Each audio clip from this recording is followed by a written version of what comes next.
I'm getting error messages. All good.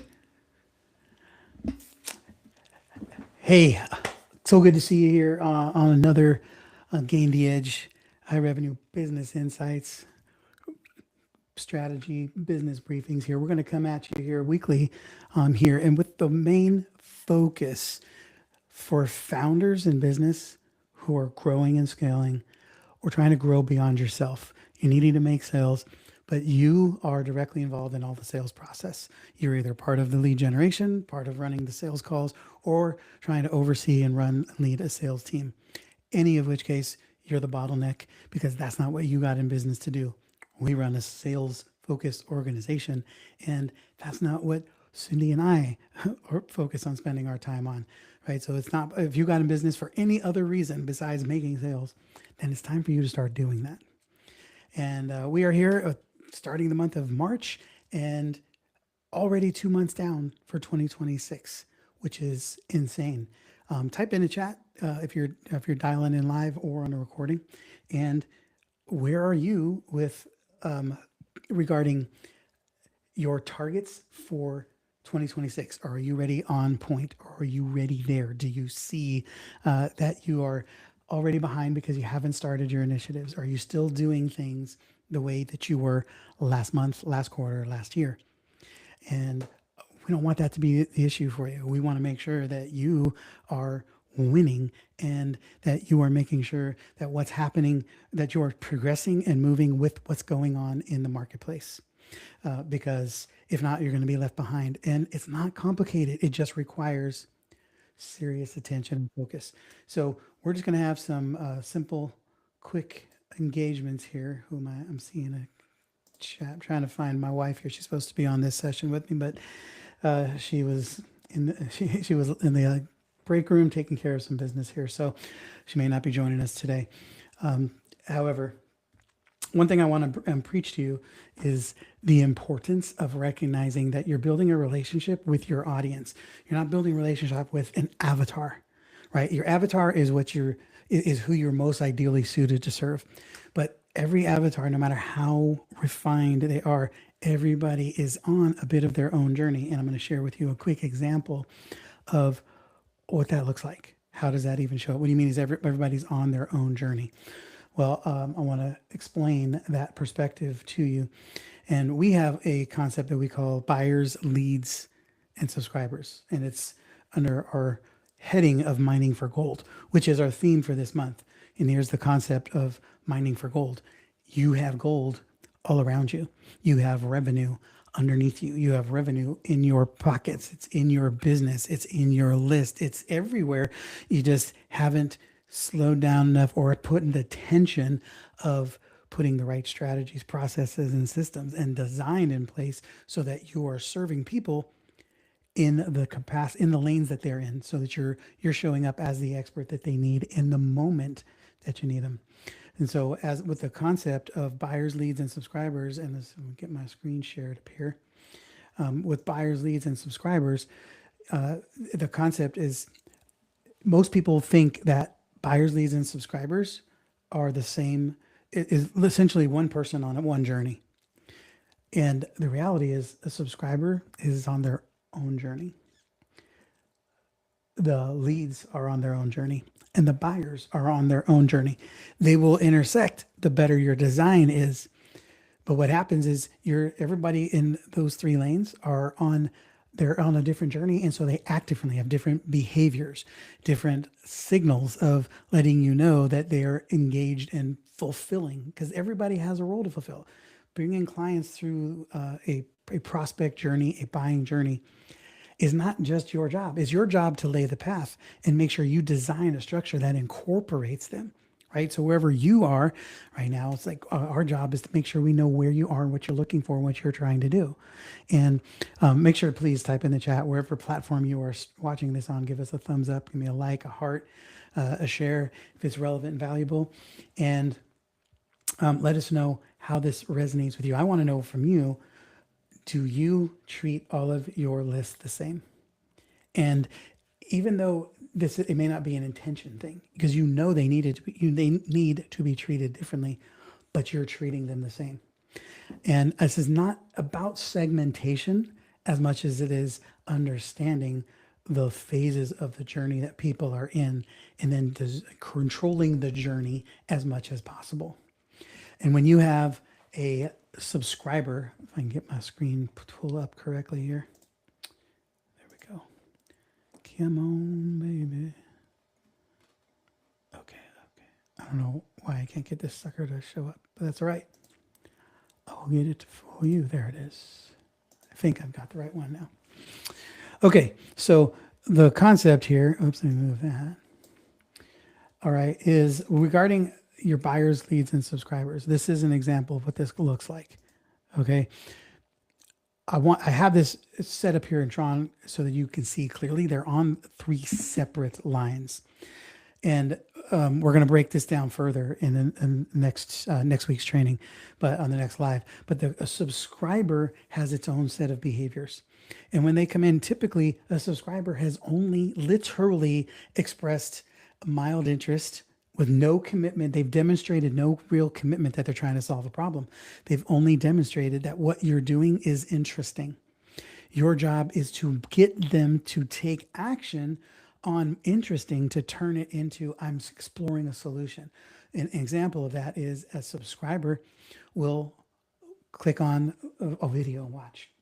But you become a lead when you engage and ask a question or answer a question or want to find out more or show up to say what's next, right? Or I can send you a resource that you download. Type in your chat, how many resources do you have in your inbox that you have never opened because you were at somebody's summit, somebody's speaking engagement, somebody's opportunity, you downloaded something and it still sits in your inbox. It's been there for weeks, days, months, or even years. That's a subscriber. But then what happens is because they downloaded something or because they opted into your list, we treat them the same as the person who downloaded the resource, applied the resource and got a result and is taking different action. And that person now sees a reason and a need to show up for a webinar or a workshop or a training or a conversation of some kind because they've taken action to move themselves from subscriber to lead. Okay, they have a different energy, they have a different action set, and they're showing different levels of commitment. Stop treating your subscribers as if they're leads. Treat subscribers like subscribers until they demonstrate that they're moving beyond mild interest and they actually are wanting a solution. They demonstrate that by showing up, consuming, engaging, watching the video versus just downloading the video, showing up for a webinar versus just registering for the webinar, participating, engaging. Then you can, from that point forward, treat them as a lead because they've demonstrated some interest in solving the problem, just not a commitment yet, right? And of course, what's the biggest difference between a lead and a buyer? Commitment. They've demonstrated commitment to solving the problem because they've invested in a solution. They've said, this is good, I like this, I understand this, or I want to know more, and now I'm ready to commit to solving this problem by buying or investing in any level. $1 buyer is a buyer. $1 million buyer is a buyer. A $1 buyer is far closer to somebody who has spent 6 figures with you than somebody who has spent 0, because someone who spent 0 has demonstrated absolutely no commitment in wanting to solve this problem. They've only demonstrated interest. Okay, so make sure you're doing what you need to do to be able to move people towards buying status. Right, so this is a concept that I want you to be aware of. We're going to break down in the next couple of lives that we do over the next couple of weeks as what more you need to be aware of. How do you align these? How do you communicate with them? What do you do with them? Because what we are going to do beyond that is show you what we have going on this month so that you can find more ways to engage us and support. This is our Wednesday strategic briefing. Here every Wednesday, 1 p.m., me or Cindy or me and Cindy, our team, our partners, and we're here to highlight a specific challenge, case study, or problem, or tool, or resource. And then what we have is our Mining for Gold workshop coming up the 4th Wednesday of the month. I don't even know what the date is right now, but I want you to be in tune, because if you want to be able to design this process for yourself, you spend a few hours with us and you'll walk away with your Mining for Gold system already dialed in. So you know you have your buyers, leads, and subscribers identified and maps and paths already planned for them to be able to engage you on their own separate journeys as they are moving forward. And then, of course, we have our revenue multiplier event coming up in May. That if you are at a place where you're looking for how do I put one-to-many revenue opportunities in place instead of make everything you do being an exchange of your time for somebody else's time and a possible outcome, we want to start getting you to transform all of that into revenue at a scale level. So you're doing events, workshops, one-to-many opportunities, but doing it with strategy and never losing the intimacy of what is happening. Okay, so let us know where you're at with your buyers, leads, and subscribers. Can you identify who's a subscriber for you and their behavior patterns and what they're doing inside of your world and on your list? And what's one thing you would do for them? What's one thing you would do different treating a subscriber as a subscriber? And what's one thing you can do differently when you're focused on a lead, understanding that they have moved beyond subscriber status? Is there a tool, a resource, an application that you have that you put in front of people that if they consume it, they've identified, they've raised their hand, they have triggered the mechanism to tell you they're interested in more? And what I really want to know from you is, are you treating your subscribers and leads and buyers all the same? Are you putting offers in front of your subscribers because you're desperate and you need them to show up, but they're not showing up with the context and understanding and aware? So those are the people who register and don't show up, or they show up and they stay off camera because they're not engaged. They're not participating. They're not fully committed to finding out more about the solution. Right? So make sure that you are moving people. You want to optimize them in the level that they are in. If they're a subscriber, treat them like one. Treat them like a subscriber. Treat them like they matter. They still matter. They are in your world. They have raised their hand at a small level to demonstrate that you have something they're interested in, and now they want to see more of that. That doesn't mean you want to give them more things to do, like show up and do a workshop and do all these things. Once you demonstrate that you want more information, that's why there's no links here. We're not dropping a link to say, hey, register. If you're interested, reach out in the chat wherever you are. We will engage you and figure out what level of interest, what is the problem you're trying to solve, what level of interest or commitment are you in trying to solve it, and how can we help? And can we help you with a resource, a tool, a solution, or an introduction? We're happy to do all of it because we're here for you to win. We want to make sure your revenue is coming by design and intention, not by effort and hustle and just by your pure effort and making things happen by default instead of design. Default is what happens for most people because you're generating business in spite of the design of your company. You're generating revenue instead of generating revenue by design. And that's what we do. We help you do that. We help you design your company so it makes money, because most companies, actually every company we've come across, was never designed to make revenue. It was designed to deliver on a product or a good or service. And then you make revenue in spite of it simply because you're talented and brilliant as a founder. But that's not replicatable. It's not scalable. It's not sustainable. And we want to make all of that happen for you. Right? So trying to wrap this up so we can let you loose on back to your day. But I'd love to know, what is the key takeaway for this? Where are you going to make one change to start identifying the subscribers in your list and treating them as such, the leaders in your list? And next week, we're going to talk more about buyers. How do you actually build a business that leverages the buyers? Or you do have a buyer journey? Do you have an intentional place for people to go because you are the expert of the problem?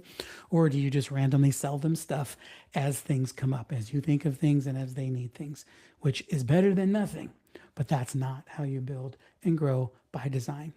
We want you to be able to put in one more unit of effort for 2 more units of output, 1 more unit of effort for 10 more or 100 or 1,000 more units of output. That's when you're building revenue by design and intention and starting to grow at scale. So I'm going to go ahead and bounce from here. Let me know where you're at in the chat and how we can help you. Please connect with us and let me know what you're looking for. And I'll be happy for me or our team to be able to connect with you, see what we can do to provide great solutions or introductions for you that will get you the things that you need. And there we go. All right. Go make magic happen. Thanks for trusting us to be part of your success team. And we'll see you on the next one.